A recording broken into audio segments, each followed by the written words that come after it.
30 minutes, one book, and absolutely no sewing. I think you're going to love this one. Welcome. I'm Ingrid Carlson, and I am so glad that you're here with me. This video is definitely going to bless you and motivate you to make something today. A lot of times, our biggest obstacle with journaling is the construction of the journal. Do you feel the same way? There's so many different kettle stitching and straight stitching, pamphlet stitch, Copic stitch, and it can all get overwhelming sometimes. So I wanted to show you the very easiest journal that you can make in 30 minutes. You can have it completely done, including your cover, front and back. And the best part is it is a lot of fun to do. You can sit down and make it with pieces that you already have on hand. You can use scrapbook paper, you can use copy paper, and I'm going to use some cardstock here. So I'm going to start off by cutting my cardstock, which is 8.5 by 11, straight down in half long sides. So I am going to have two long pieces. Then I'm going to measure over 3.5 inches and mark it for now. And where that last little bit is going to be left, I'm going to cut that off. We are going to then score at each of those, and then that's going to give us the base of our book. The really great part about this type of book is that you can add as many or as little pages as you want. And remember that you're going to have two sides on a lot of the pages. You're going to see when we're done here.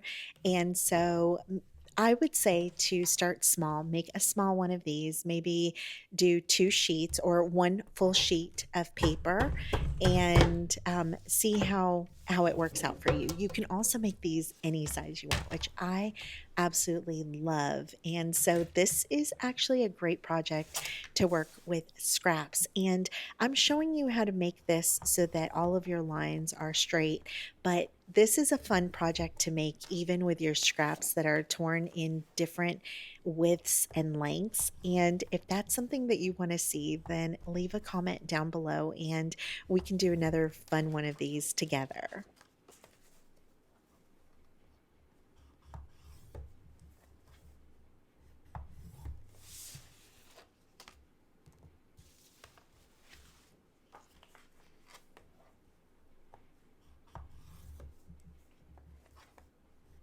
Once you have all of your pieces scored, and also you don't need a scoreboard to score, you can actually just draw a line that where your score line would be, and then take a ruler and just bend it around the paper. It gives you a perfect score every time.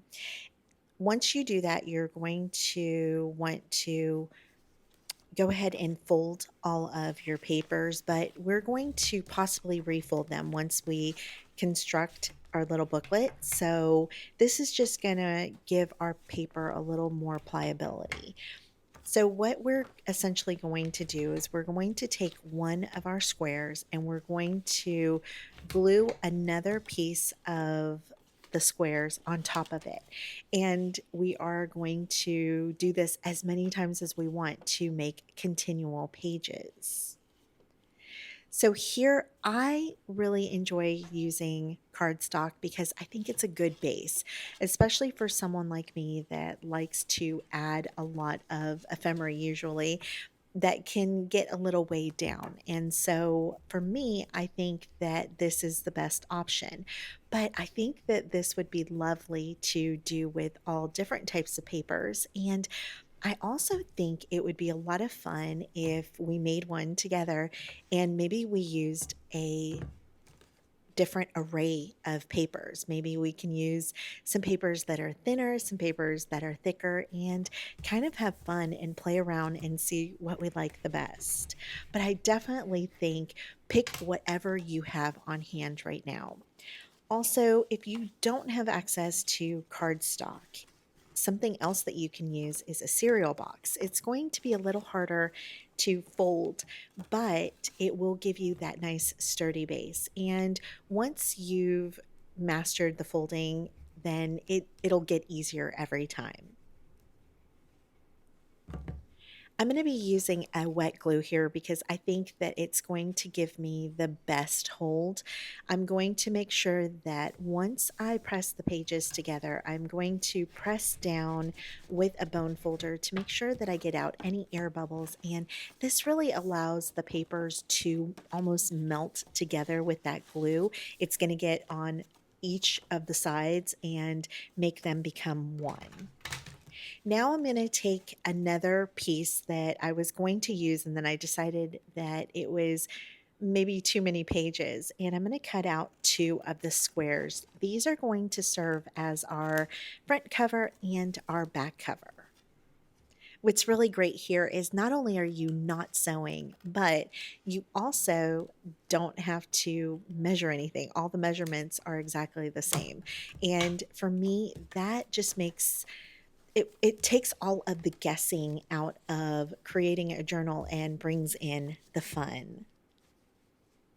I want to talk a little bit about this book as we continue with the process here and tell you that it has a lot of different names. It can be called an accordion book, it can be called a concertina book, which is what I've heard it called, but you can definitely see it. I think I've heard it like fan style book, foldable book.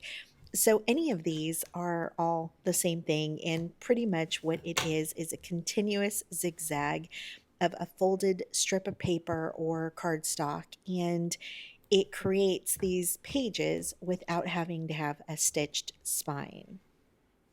Oh, while I put a pause on that, I want to show you that I thought it would be fun to do some seam binding as ties for my booklet, and I'm going to show you later why this is actually really great to do.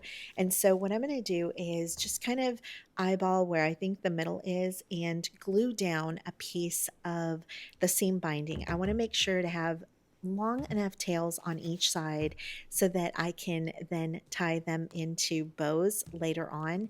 So I would definitely say make it a little longer than you think. And then I'm going to do the exact same thing on the very back side.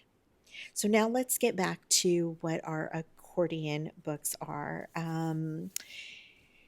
These books are really fun, and I mean, really, a child can create these and actually should. If you have kids in your life and you want to have a fun project to do with them, this is something that is so easy. It's beginner, not just friendly, but like it really invites a beginner to start journaling without having to mess with all of the thread and awls and signatures. Another thing is that you can build this from one sheet of paper or many different sheets of paper. So, depending on how much time you have, is how many pages you're going to put in. And there is absolutely no wrong or right way to do this. The other thing is that it is very forgiving. If you were to accidentally cut through a page, you could actually just add another page. And let's say, for example, that I have put these pages together and I decided that I actually want a larger journal, then I'm just going to cut one of the pages out and then attach a new set of zigzagged pages in between. So really, it can be a never-ending journal. Just it's up to your imagination and what you need at the time. Now, if that is not already enough reason for you to make one, what is really beautiful about this style book is that it looks beautiful standing up on a shelf. It's almost like a little paper sculpture. It's really pretty, and it lends itself for beautiful storytelling. The little pages are almost like panels where you can start telling your story one little square at a time. They are just inviting, whether you want to do some mixed media or collage, or maybe you want to layer a lot of different ephemera on top. Really, anything works really well with this type of journaling.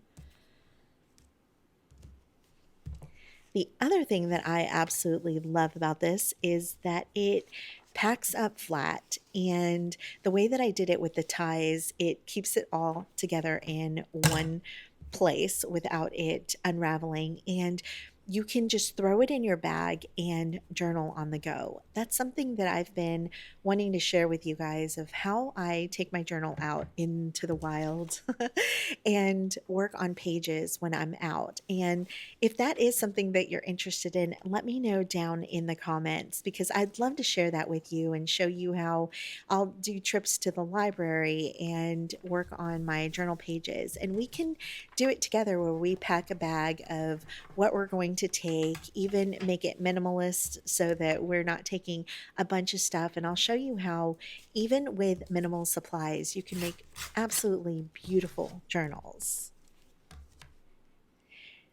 This type of journal is perfect for any visual storytellers or travelers. It's for anyone who wants to have little mini panoramas or day-to-day spreads because they're so small. And like I said, you can make them even smaller than I'm making them here. You can really work quickly but tell a lot on each little page. These are really great for having different themes too. You can have, like I'm kind of starting to do here, is I'm going to make this a book of quotes where I use different quotes. And you can do something like that. You could also imagine take some Instax photos or little Polaroids and glue them, and maybe that is your little story that you're telling. Maybe it's a trip that you went on that you want to commemorate it, but you don't have a ton of time or a ton of ephemera. It's okay. You can just write on it.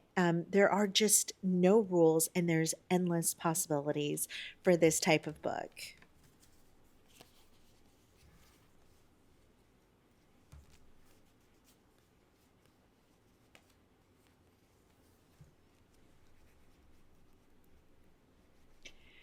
For my decorating of my covers, I decided to layer some vintage book pages that I think just it makes it look like it's an old book with pages peeking through.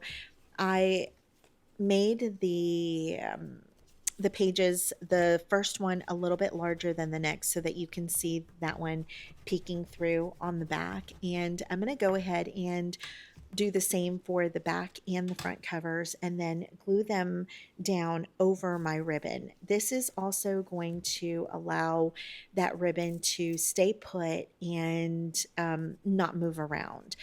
I would say that I would suggest that if you're going to do this, let it sit for a little while before you take it out so that it really has a good time to sit. And even better is if you can put maybe a large book or something else that is heavy on top of it while it's drying so that it has proper time to dry. Now, if you do that, I strongly suggest that you get some deli or wax paper to put in between your book or whatever your heavy item is and your journal, and as well as on the bottom, so that that glue doesn't accidentally seep through the fibers of the papers and mess up your book.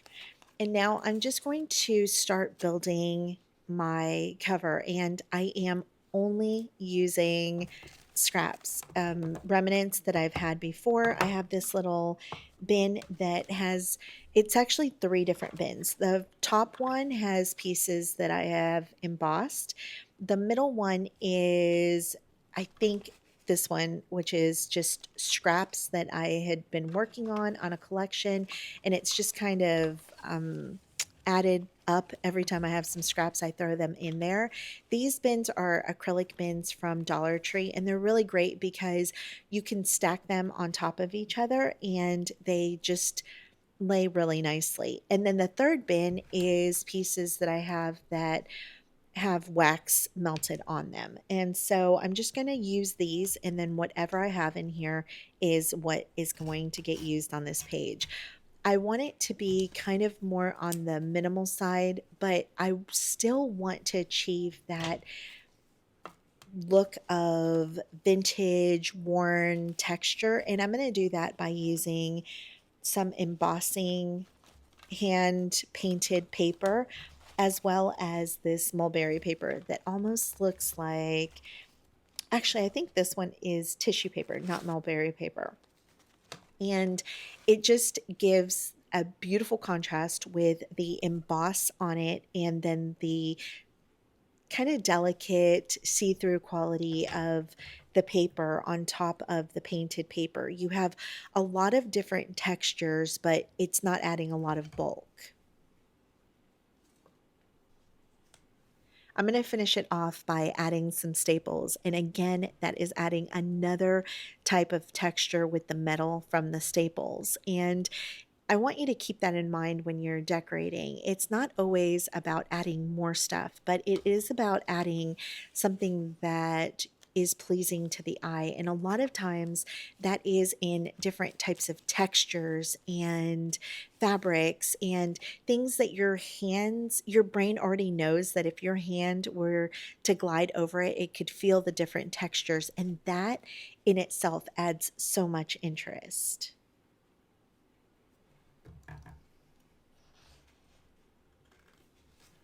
As I'm layering the pieces, I caught glimpse of a piece of an index card. And if you've been on my channel for any amount of time, then you know that I've been mildly obsessed with index cards. I love using them. There's something about those lines, the blue lines and the red line on top, that I absolutely adore. I think that they're they're good for any type of journal, no matter what the theme is. I think these work perfectly. And so I'm going to add one on the bottom base here, and I'm going to cut slants off of the top to make it kind of look like a tab. To add even more interest, I'm just going to take an X-Acto knife and I'm going to run it along the edge to give it a more distressed look. This is going to tie it in with those embossed papers as well, especially on the pink one, since I tore it at the bottom. So it already has that edge already organically. And so I'm just going to add it to the rest of the layers. And on here, I would say well, let's see. If you are struggling to add texture when you are distressing papers, it might be because you're adding too much texture. And so what I want you to do is start off by adding a little bit of texture, like a tiny little bit, and then let it sit for a second, look at it, and if you feel like it looks complete, then it's fine. If not, then you can add a little more texture. But it's kind of like makeup. It's easier to add more than to take any away. And so I would always start with a little bit and then add more.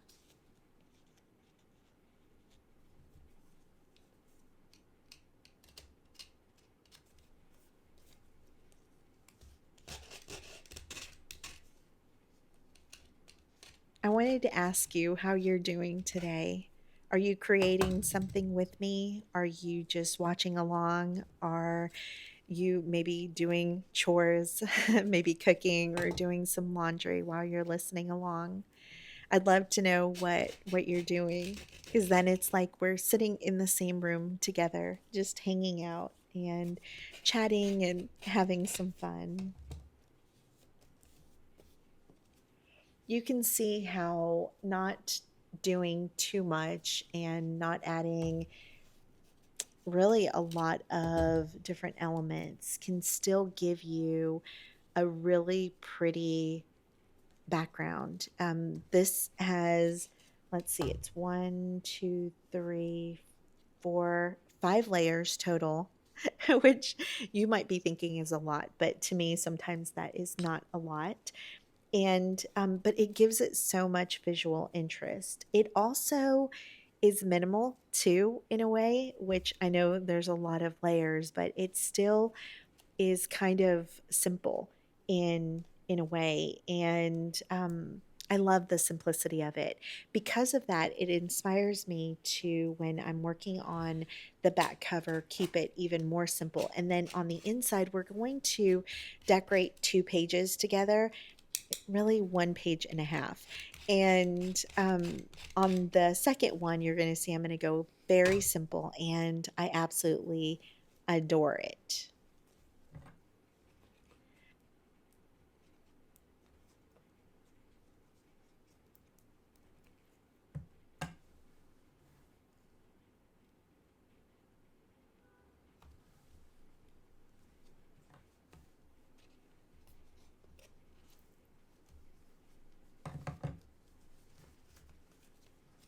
I had coffee dyed these flashcards, and I think they're from Dollar Tree, and I love them. I love flashcards. I don't think I loved them when I was little and I was learning my addition, subtraction, multiplication, but I love them now. There's something that is just so reminiscent of maybe simpler times when um, your biggest worry was to learn what a 4 plus 11 was. And now looking at it, that's such a simple thing, but at that time, it was something that really took over your whole world. And so I'm going to lay this down as my base. I'm also going to take this cut out of this bird, and it's got some white on the background, but I'm going to minimize that a little bit because I do want a white border around it, but I want it to be very small. So I'm going to go around and just cut off some of the excess white.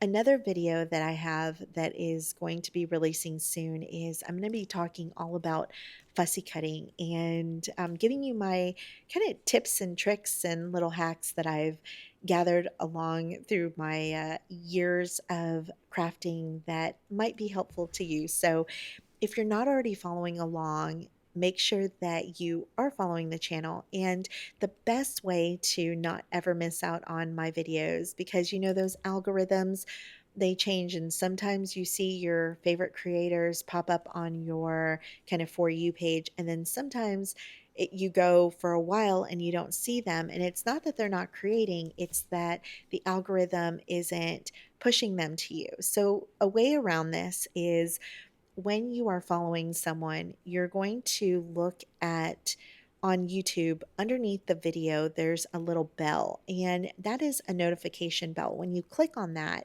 it actually gives you options of what you want to be notified at. You can choose that you want to be notified anytime they go live. You can choose to be notified anytime they post a video, and I think there might be another one. But anyways, you can decide which one of those or all of those. You can pick all of the above and get notified anytime your favorite creators are posting anything, and then YouTube will send you a notification. And then of course you need to have your notifications turned on either on your iPad, your phone, your laptop, whatever it is that you are watching YouTube on, and then you'll never miss out.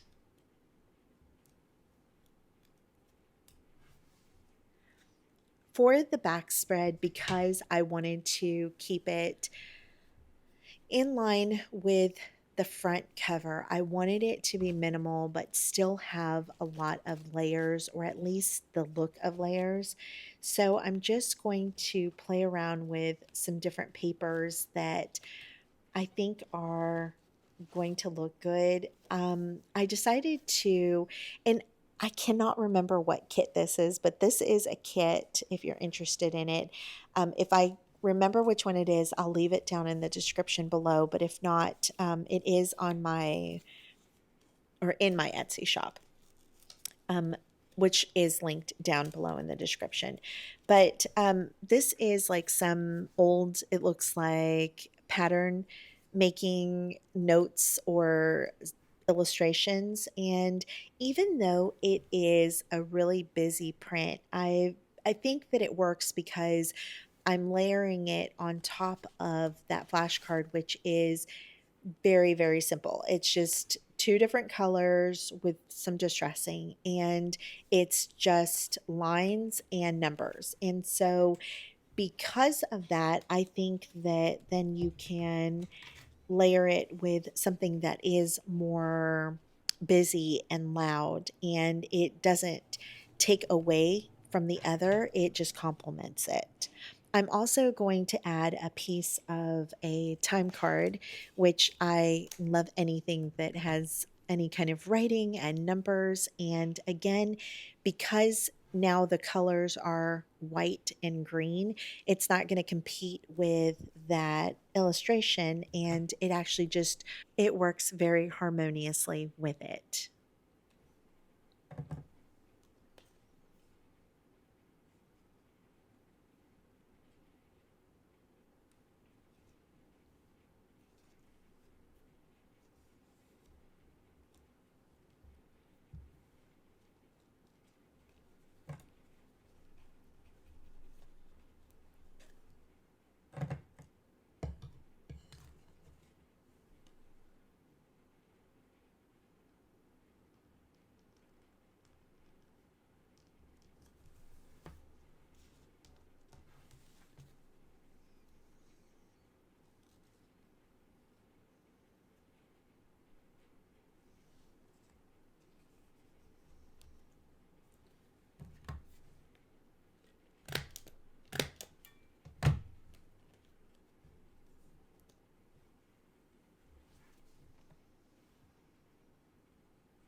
And so now you can start to see our little book, and I'm going to pull it apart here, and you can see the little zigzag book that it has created. And you see I have 1, 2, 3, 4, 5, 6 pages, and then on the back side I have 1, 2, 3, 4 pages, so I have 10 pages total.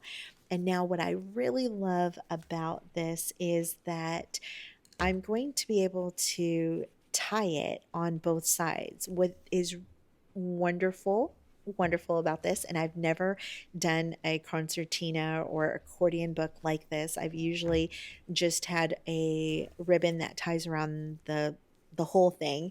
What I love about this is that if I decide to tie one side down, then I can use it and only work on the opposite side. So for example, if I only tie it to the left, I'll be able to open it at the right and use all of the inward pages. But if I tie it on the right, then the left will be open and I can use all the back pages. And I think that this is a really great way to go about using a book like this, because it really gives you the option to use it like you would a regular journal, but then it's got the extra surprise of having pages on the back.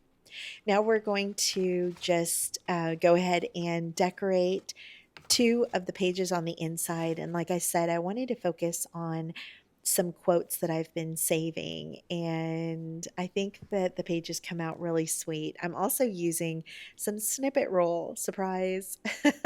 I'm obsessed with the snippet rolls, and they just are so fun to work with because they are already decorated for you. So you can really build on the pages and add little bits here and there, but it's almost completely done. So this really is a very fast and fun project to make. I'm going to go ahead and leave you here so that you can see the rest of the design process. I've tried to not cut too much out so that you can really see the process that I had with picking stuff out or cutting it. And hopefully this helps you. I know that sometimes that is very helpful, especially if you're a visual learner that likes to see things in action. Then I think this is definitely a time for that. So I wanted to thank you again for being here today, for being you, for all of your love and your comments, for stopping by and saying hello. It really means the world to me, and I could never put it into words. I know that, before my accident, I was posting almost every day, and now it's definitely not as much, and I've missed you guys so much. I do want you to know that even if I have not replied to your comment or liked it, that I read every comment that comes across my screen, and you're such a blessing to me, and you're so special to me. I wanted to remind you of that today in case you are like me and maybe you had a hard week this week. And I want to remind you that you're special, you're needed, you matter, and you are a light for the world. You are loved unconditionally. Until next time, love you. Bye.